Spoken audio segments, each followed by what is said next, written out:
Welcome back.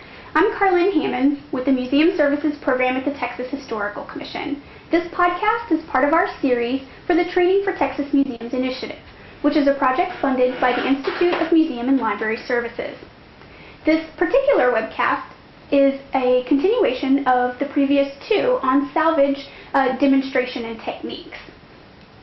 I'm joined today by Rebecca Elder, who is a conservator and a preservation field services officer for Amigos Library Services. She was also the trainer for our series of emergency planning workshops.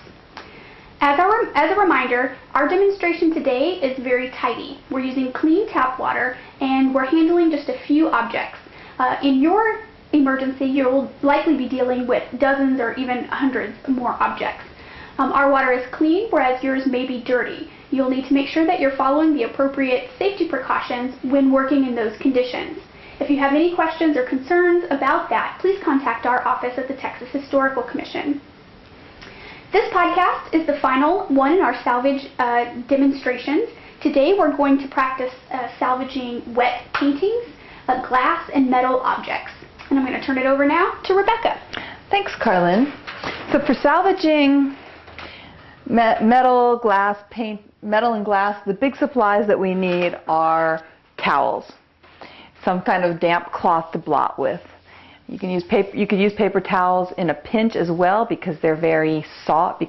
But towels are softer, and you won't have as many potential scratching problems.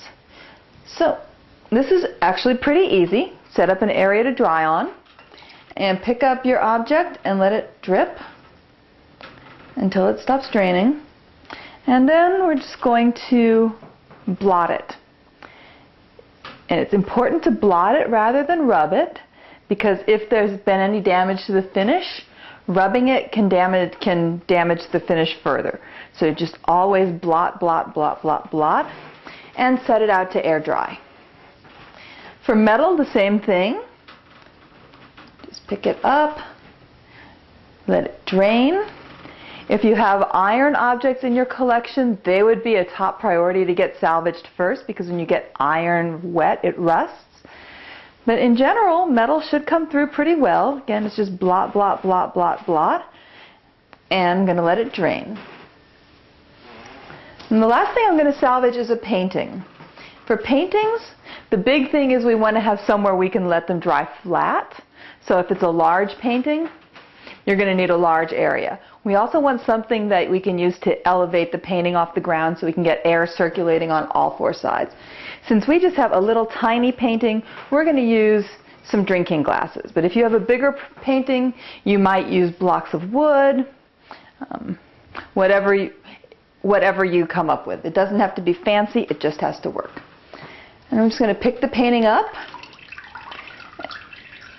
and let it drip as long as it wants to.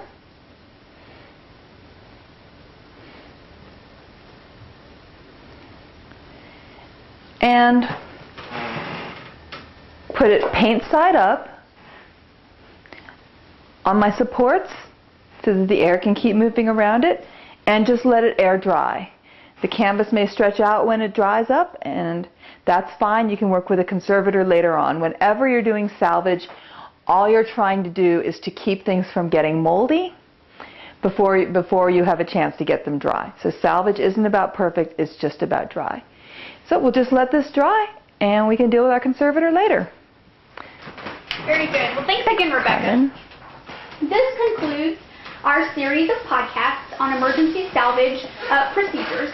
If you want more information about emergency salvage or about this project in general, you can refer to the initial episode in this series, or you can contact the THC's Museum Services Program. Remember, it's not a matter of if an emergency will happen at your museum, it's a matter of when. And it's a good idea to get started on your planning. A good thing to try is one of these mock salvage exercises at your museum. As always, please feel free to contact us if you have any questions or concerns about anything that's going on in your museum. You can find additional resources and our contact information on our website. That does it for today. Thanks for joining us, and check back soon for more podcasts.